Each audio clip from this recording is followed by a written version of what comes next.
Je suis le bon berger qui donne sa vie pour ses brebis.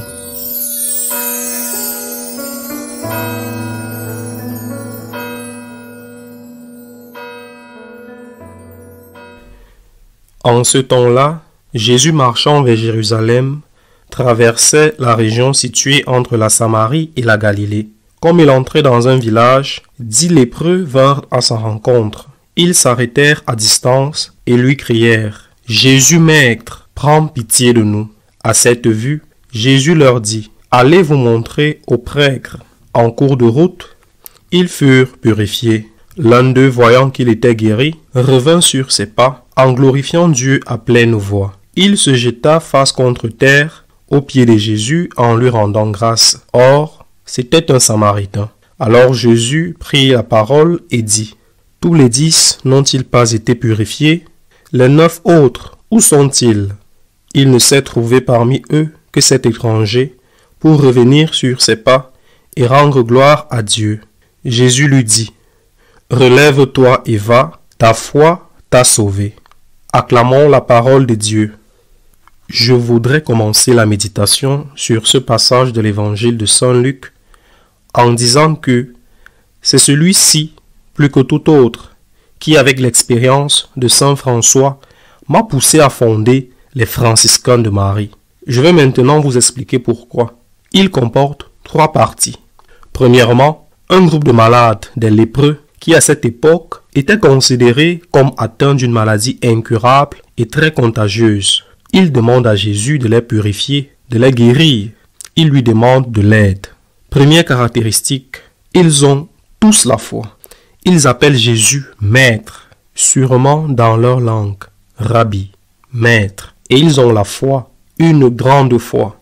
Ils ont foi en la capacité de Jésus à les guérir. La lèpre ne se guérissait pas. Et ils ont également foi en le fait qu'ils ne seront pas guéris immédiatement, mais ils obéissent néanmoins, croyant que si Jésus a dit qu'il allait les guérir, ils seraient guéris le moment venu.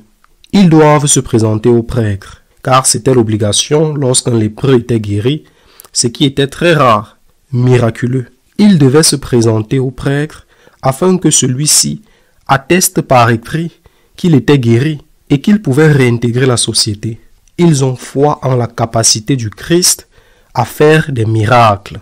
Ils ont la foi, même lorsque le miracle n'est pas automatique. Ils continuent à se diriger vers la population, vers la ville, à la recherche du prêtre, des gens qui ont la foi. Première caractéristique.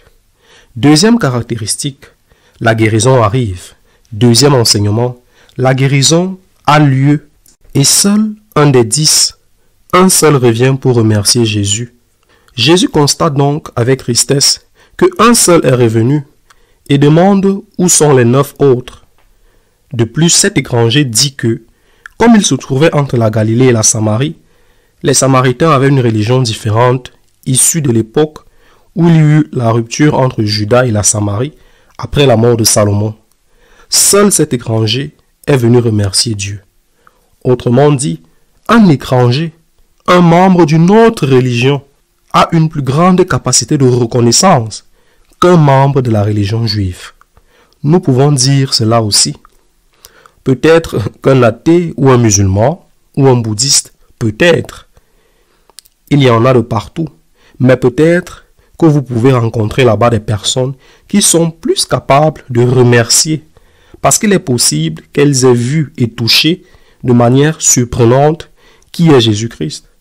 Tandis que le catholique de toujours, celui qui ne manque jamais la messe le dimanche, même celui qui se confesse fréquemment, est habitué, est entré dans le monde de la routine. Et pour lui, ce n'est pas une nouveauté surprenante.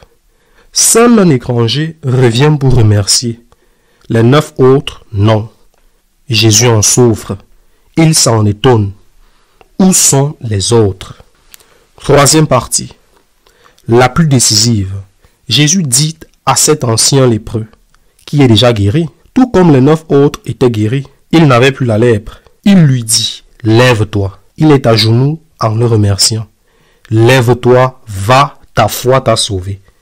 J'insiste toujours sur le fait qu'il faut examiner avec précision les mots utilisés dans l'évangile.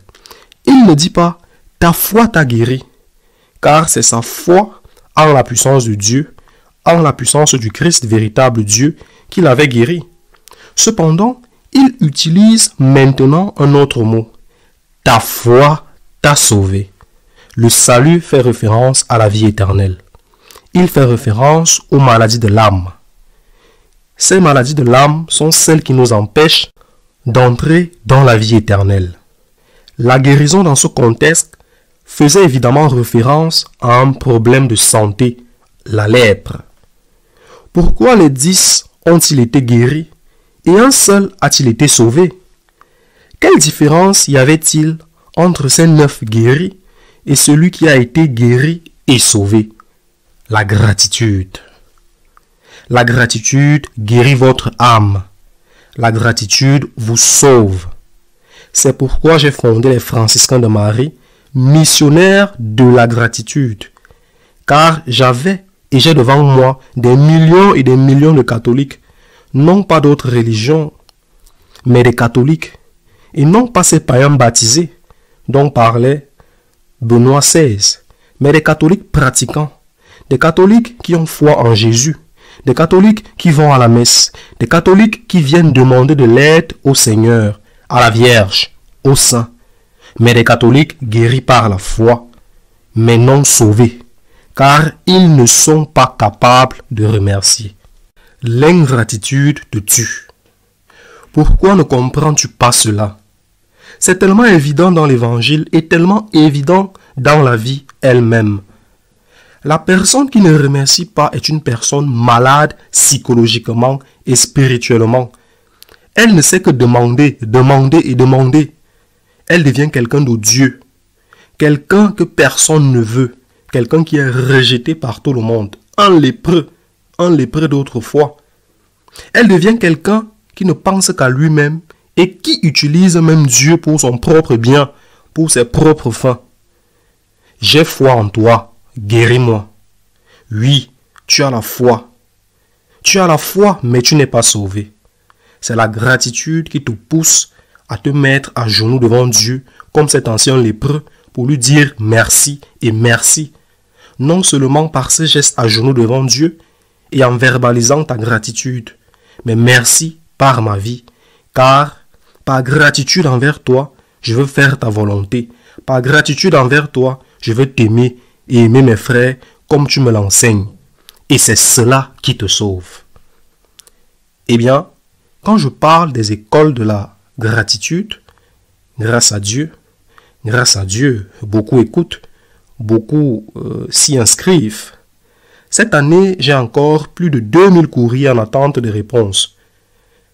Mais qu'avant, mais presque autant, il y a déjà plus de 1000 inscrits. Et ceux qui ne s'inscrivent pas, c'est parce qu'ils n'ont pas la foi. Si vous suivez mes homélies, c'est parce que vous avez la foi. N'êtes-vous pas intéressé à apprendre à remercier? N'êtes-vous pas intéressé à être sauvé? Je vous invite à nouveau, car ma vocation est de sauver, ou plutôt de collaborer avec le Christ Sauveur, avec le Christ unique, Rédempteur et Sauveur, de collaborer avec lui en apportant à tous le message de la gratitude, car c'est cette gratitude qui vous sauve, pour votre bien, pour le bien de votre âme, pour le bien de votre salut futur, afin non seulement de guérir, mais aussi d'être sauvé. Apprenez à remercier. Cela dépend de vous, car Dieu vous donne cette opportunité et vous a donné la foi. Maintenant, cela dépend de vous. Et n'oubliez pas, Dieu qui vous a créé sans vous ne vous sauvera pas sans vous. Qu'il en soit ainsi.